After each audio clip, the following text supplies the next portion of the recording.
गीता अध्ययन के सेशन में आप सभी का स्वागत। जहां हम हर रविवार मेडिटेशन के लिए इकट्ठे होते हैं और आज भी उसी सेशन में हम आगे बढ़ेंगे सर के साथ। सर को प्रणाम और निवेदन कि आज के सेशन की शुरुआत करें। ओम अस्तो मा सद्गमय तमसो मा ज्योतिर्गमय मृत्योर्मामृतं गमय। ओम शांति शांति शांति। सभी को बहुत बहुत प्रणाम। आज हम मेडिटेशन को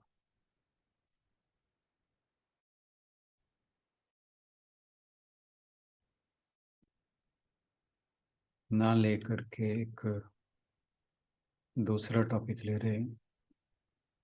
हालांकि ये भी पतंजलि के अष्टांग योग का ही पार्ट है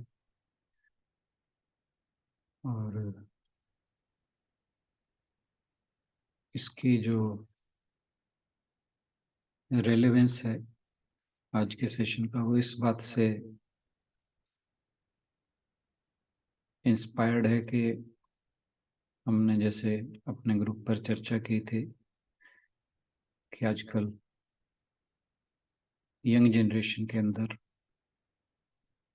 sudden heart attack, cardiac arrest और अच्छे खासे खेलते बच्चों के साथ, युवाओं के साथ हो रहा है और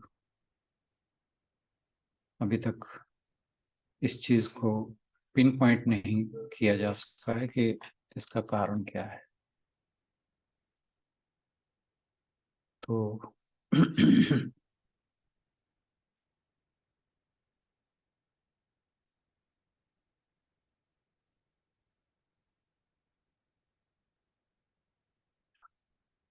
इसके जैसे कारणों में बात हो रही है तो कहीं पर स्ट्रेस की बात आती है और कहीं कहीं वैक्सीन के साइड इफेक्ट्स पर भी काफी बात हो रही है। लेकिन कारण कोई भी हो, हमारा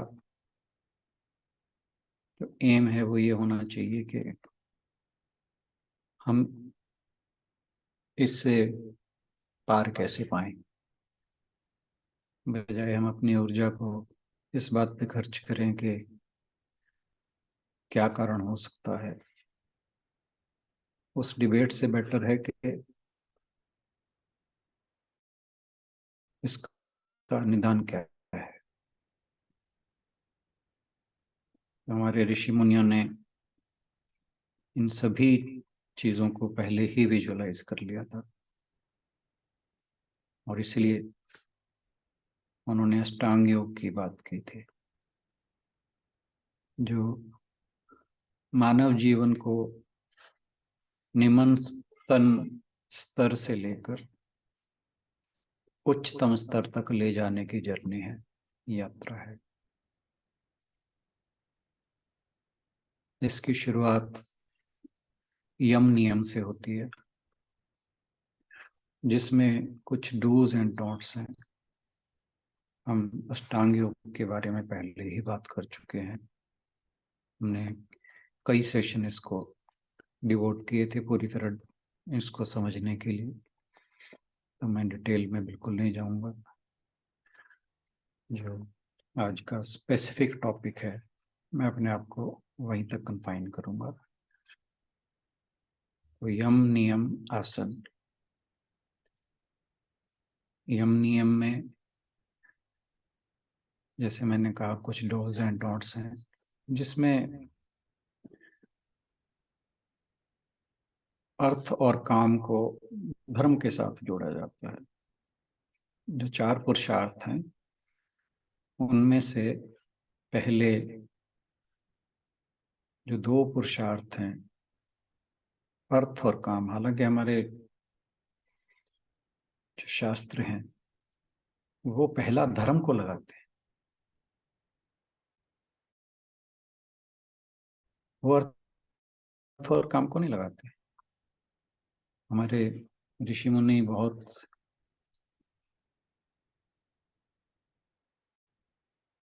उच्च कोटि का आ जाए तो कोई एग्जैजरेशन नहीं होगी।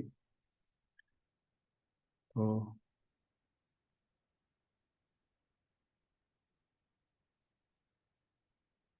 उन्होंने अर्थ और काम से पहले धर्म को रखा। और धर्म यहाँ पर रिलीजन से कंफ्यूज करने की जरूरत नहीं है, जैसे हम हिंदू, मुस्लिम, सिख, ईसाई, बौद्ध आदि कहते हैं। यहाँ धर्म का मतलब है those actions which are inspired by ethical and moral values।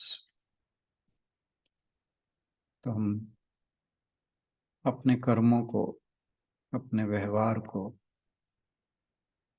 Ethical रखें और मॉरल रखें, यही यम और नियम में सिखाया गया है। उसके बाद आता है आसन। आसन में कुछ आसन वैसे अगर शाब्दिक अर्थ देखा जाए तो उसका अर्थ है बैठना। बैठना में बैठने की बजाय बैठने का आधार, I hope I am right, not very sure. तो आसन का अर्थ है सुखपूर्वक बैठना,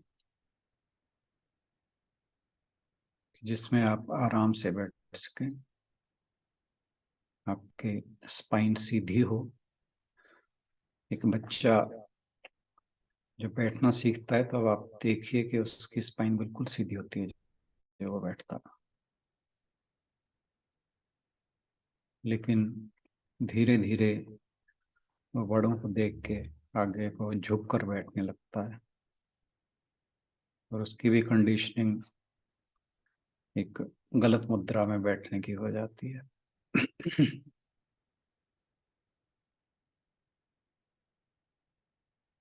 तो आसन से आगे फिर बात आती है प्राणायाम की।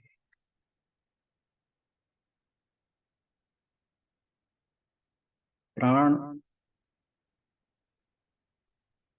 हमारा जो पंचकोश है, जिसके द्वारा हमारी आत्मा आवृत रहती है, ढकी रहती है, हमारे शास्त्रों में उसे कहा गया है कि वो 5 कोशों के द्वारा ढकी है।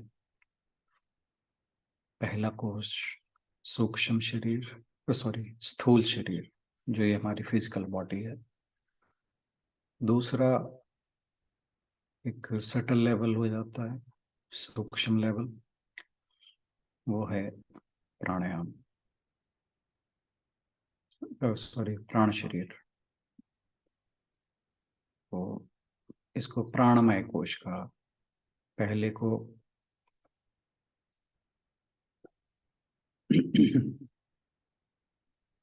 जो स्थूल शरीर है उसे अन्नमय कोश कहा जाता है, क्योंकि हमारा जो स्थूल शरीर है वो अन्न से बना हुआ है, इसलिए उसे अन्नमय कोश कहा जाता है।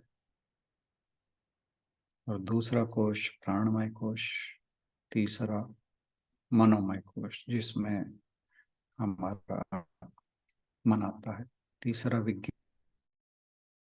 चौथा विज्ञानमय कोश, जिसमें हमारी बुद्धि आती है, और फिर है आनंदमय कोश। ये कारण शरीर है।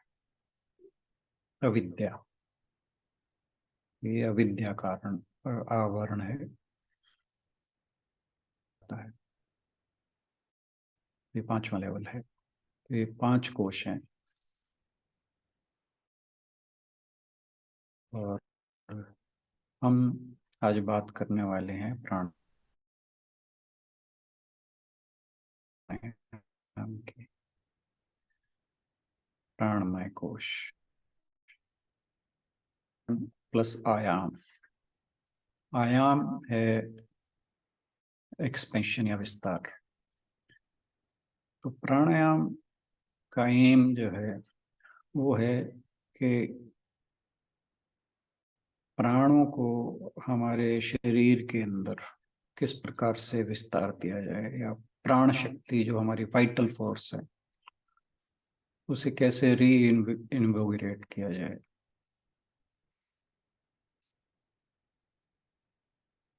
तो प्राणायाम का एक उद्देश्य प्राण को नियंत्रित करना भी है, कि अपनी जो प्राण शक्ति है उसे कैसे कंट्रोल किया जाए। तो हालांकि ये हमारी ब्रीदिंग से रिलेटेड है, लेकिन अगर हम फिजिकल बॉडी की बात करें, फिजिकल बॉडी के तो हेल्प मिलती ही मिलती है प्राणायाम से, उसके तो फायदा होता ही होता है। लेकिन इसे खाली एक एक्सरसाइज नहीं समझना चाहिए, क्योंकि सटल लेवल पे, सूक्ष्म लेवल पे ये जो हमारी नर्वस सिस्टम है उसके ऊपर काम करता है। और हमारे शरीर में जैसे कहा गया है कि 72,000 नाड़ियां हैं, और वो फिजिकल लेवल पर एग्जिस्ट नहीं करती, सटल लेवल पर एग्जिस्ट करती हैं। और ये प्राणायाम सटल लेवल पर ही काम करता है, उन नाड़ियों को शुद्ध करता है और जो प्राण शक्ति है उसको हर एक नर्व तक भेज देता है। इसके साथ ये मनोमय कोश पर भी काम करता है, यानी इससे मन को शांति मिलती है।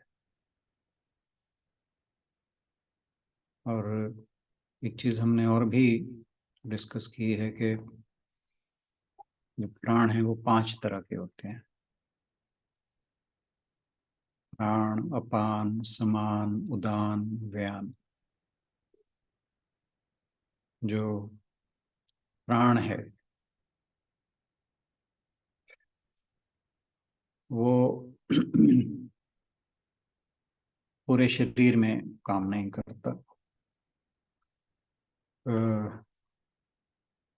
उसका जो क्षेत्र है वो फेफड़ों में, गले में, यहाँ तक है। और फिर आता है अपान। इसका जो एरिया है वो नाभि से नीचे है, नेवल से। फिर समान, ये हमारी चेस्ट और जो नेवल नाभि है उसके बीच से। तो ये डाइजेशन सिस्टम को, लीवर को, उनके ऊपर इफेक्ट डालता है। जो अपान है वो, क्योंकि नेवल यानी नाभि से नीचे काम करता है, तो वो हमारे जो बड़ी आंत है, डाइजेशन सिस्टम, उस पे और हमारे किडनीज पे, और जो मल मूत्र विसर्जन के अंग हैं उनसे जो रिलेटेड एक्टिविटीज हैं उन पर काम करता है। और जो उदान वायु है वो हमारा जो गला है उससे ऊपर, यानी कान, नाक, आँख, माइंड, ब्रेन, वो उदान वायु के से इफेक्ट होते हैं। फिर पांचवा है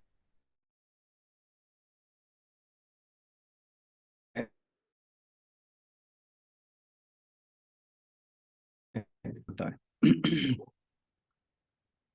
ये 5 प्रकार के प्राण हैं।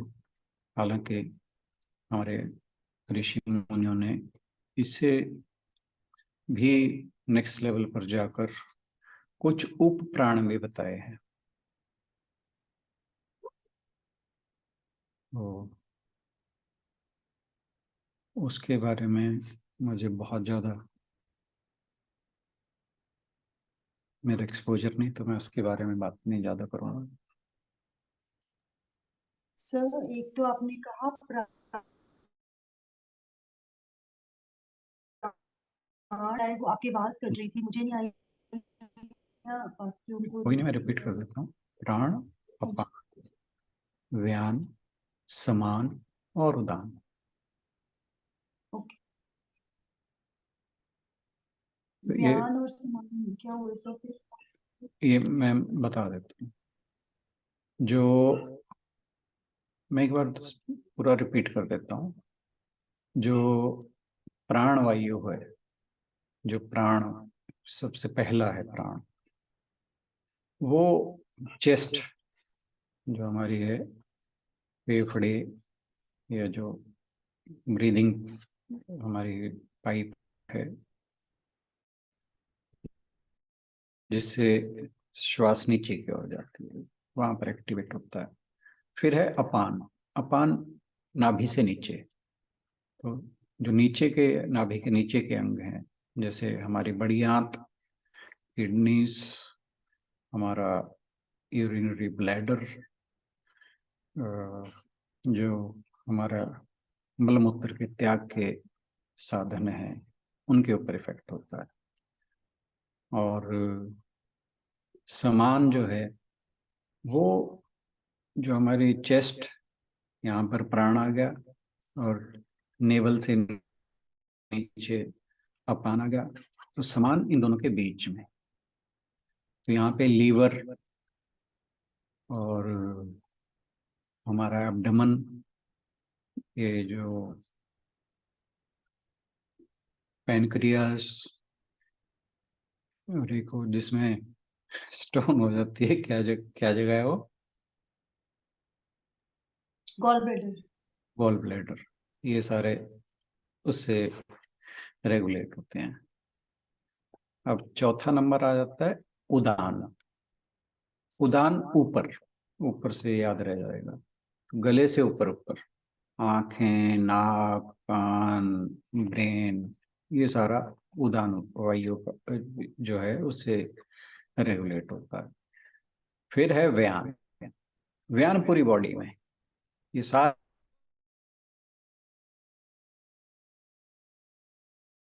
जाती हैं, वो व्यान वायु उनको, प्राण को वहां तक भेजती है। और जैसा मैंने कहा था, इसके बाद हमारे ऋषि मुनि ने उपप्राण की भी बात की थी, लेकिन वो मैं आज नहीं ले पाऊंगा। ज्यादा डिटेल उसकी है भी नहीं, और मुझे पता भी नहीं है। हम्म, फिर है स्वरों की बात।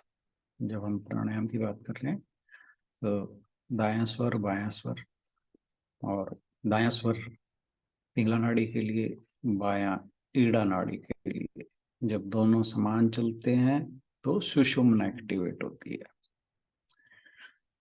और हमारा योग शास्त्र कहता है कि जब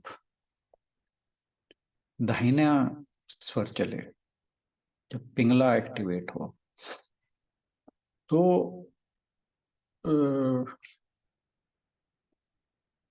उसमें फिजिकल वर्क करना चाहिए, मेंटल वर्क नहीं करना चाहिए। और जब ये क्या नाम है, लेफ्ट, तो जब लेफ्ट चले, तो उसमें मनुष्य को चिंतन, जो चिंतन मनन का काम है, दिमाग का काम है, वो ज्यादा करना चाहिए। तो हालांकि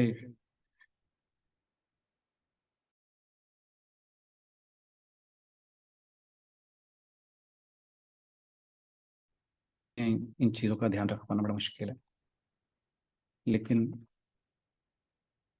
जब हम बात कर रहे हैं तो एटलीस्ट पता होना चाहिए।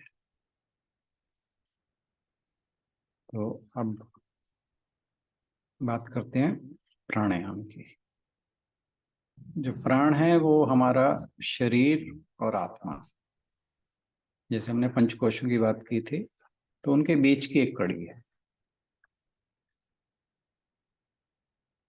तो जो प्राण वायु के माध्यम से जीवन शक्ति हमें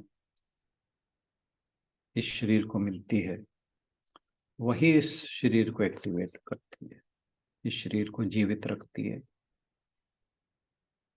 और जो हवा हम खींचते हैं नाक के द्वारा, तो जो अंदर प्राण जाता है उसमें और जो एयर है उसमें फर्क है। ये चीज मुझे भी आज पढ़ रहा था इसके बारे में, तभी पता लगी, मैंने सोचा शेयर कर दूं कि जो हम हवा हमारे नाक से अंदर जाती है, वो उस एयर में से कुछ सटल फोर्स को अंदर लेती है, पूरी एयर को अंदर नहीं लेती। तो वो सूक्ष्म प्राण को वायु में से निकालकर हमारे शरीर को भेजती है।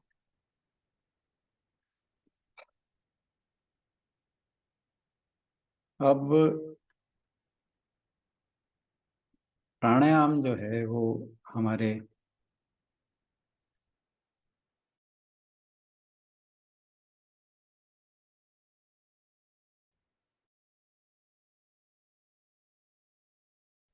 उसके लिए आज के सेशन का एम है वो बॉडी स्पेसिफिक ही है, but I must tell you कि इसका स्पिरिचुअल सिग्निफिकेंस भी है।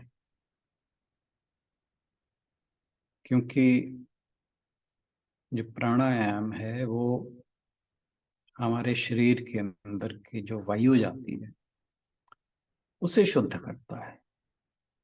इससे हमारा शरीर तो स्वस्थ रहता ही रहता है। अब शरीर स्वस्थ होगा, उसमें शुद्धता का लेवल बढ़ेगा, तो उससे हमारा जो स्पिरिचुअल जर्नी है उसको भी हेल्प मिलती है। और दूसरी चीज कि जब हम प्राणायाम करते हैं तो इससे माइंड बहुत पीसफुल होता है। मैं तो आपसे बहुत बार पिछले सेशंस में शेयर कर चुका हूँ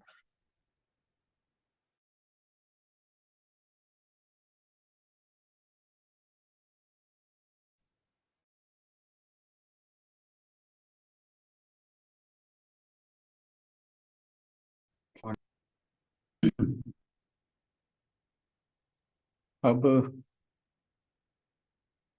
जो प्राणायाम है उससे जो हमारे शरीर के अंदर प्राण जाते हैं, एक तो उससे प्राणों का विस्तार होता है, सारा जो नर्वस सिस्टम है वो एक्टिवेट होता है, और इसी से ही हमारी जो थॉट प्रोसेस है वो भी अफेक्ट होता है।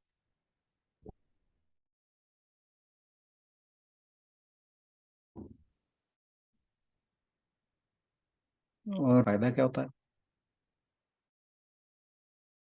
कि हमारा माइंड एजिटेटेड कम होता है। जितना हमारा मन शांत होगा, उसमें एजिटेशन कम होगा, उतना ही हमारा मन आत्मा से रिलेट करने में आसानी एक्सपीरियंस करता है। और प्राणायाम से, जैसे हमने अभी बात की कि जब हम दाएं स्वर से हमारा एक्टिव होता है तब पिंगला नाड़ी हमारी एक्टिव होती है, और जब बाएं स्वर से सांस लेते हैं तो ईड़ा नाड़ी होती है। लेकिन प्राणायाम से क्या होता है कि दोनों नाड़ियां बैलेंस हो जाती हैं। क्योंकि ये दोनों नाड़ियां जब इंडिपेंडेंटली काम करती हैं तो उससे जो श्वास है वो हमारे ब्रेन के सारे हिस्से तक नहीं जाता। और इस चीज के ऊपर रिसर्च हो चुकी है, और इवन जो न्यूरो साइंटिस्ट हैं वो भी इस बात को मानते हैं कि जब हमारी सुषुम्ना नाड़ी, हालांकि उनके कंसेप्ट में सुषुम्ना पीड़ा इंगला कुछ नहीं है, मतलब ये जब दोनों बैलेंस होकर चलते हैं तो हमारे माइंड की एक्टिविटी कुछ अलग तरह की हो जाती है। ये तो हो गया फिजिकल सिग्निफिकेंस, मतलब बॉडीली फिजिकल लेवल की बात। और स्पिरिचुअली इससे क्या फायदा होता है कि इसमें ध्यान करना बड़ा इजी हो जाता है। तो प्राणायाम का एम इन दोनों नाड़ियों को बैलेंस करके सुषुम्ना नाड़ी को एक्टिवेट करना भी है, ये भी हमें समझना चाहिए।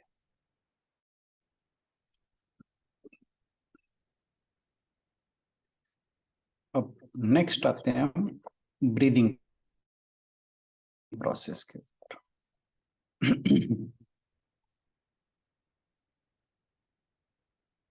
99% टाइम्स हम शैलो ब्रीदिंग करते हैं।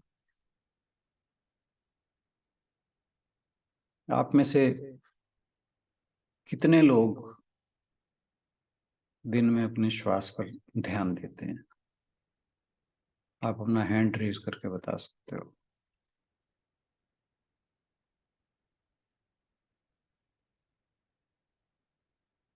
When you are aware about your breathing,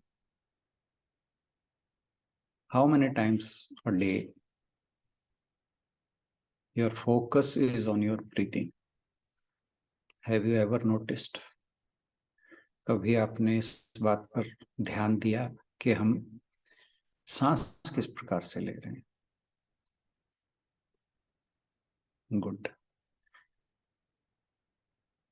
कितनी बार ध्यान जाता है आपका इस पर? सर अब जब से आपने लेने शुरू किए सेशन तब से तो अब दिन में कभी भी खाली हो या फिर चला ही जाता है, चेक तो करती हूँ। गुड। जब आप चेक करते हो तो क्या उस ब्रीदिंग को डीप भी करते हो कि सिर्फ अवेयर ही होते हो उसके बारे में? नहीं करती हूँ सर। गुड, बहुत अच्छी बात है। इस चीज को आपको करते हुए कितने दिन हो गए? लगभग महीना, 2 महीना, 3 महीना? हाँ जी सर, ये जब से आपके सेशन स्टार्ट हुए हैं तकरीबन तब तो के बाद शुरू की। कोई चेंज पाया आपने अपने अंदर सिर्फ इस पॉइंट की वजह से?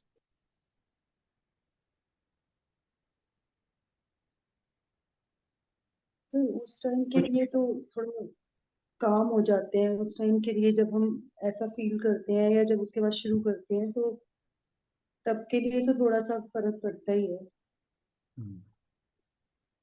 ओवरऑल भी कुछ फर्क पड़ता है, इफ यू हैव नोटिस्ड?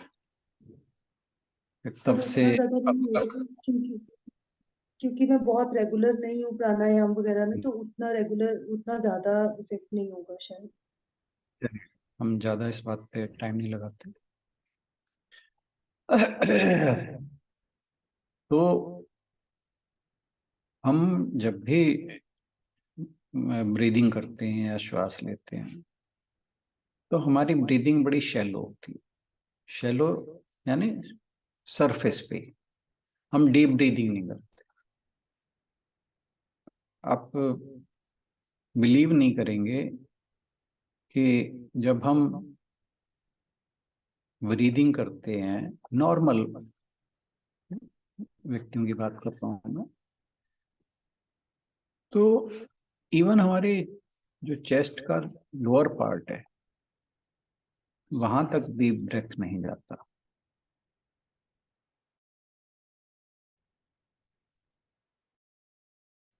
अब इससे होता क्या है कि जो चेस्ट का लोअर पार्ट है, मैं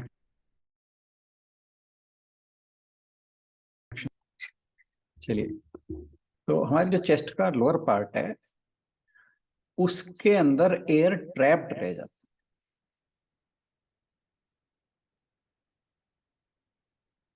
और वो जो एयर ट्रैप रहती है उसके कारण हमारे शरीर में बहुत तरह के रोग हो जाते हैं। और इसमें सबसे बड़ा जो एक इफेक्ट आता है, गलत इफेक्ट, वो ट्यूबरकुलोसिस के रूप में आता है। जो जिन लोगों को टीबी होती है ना,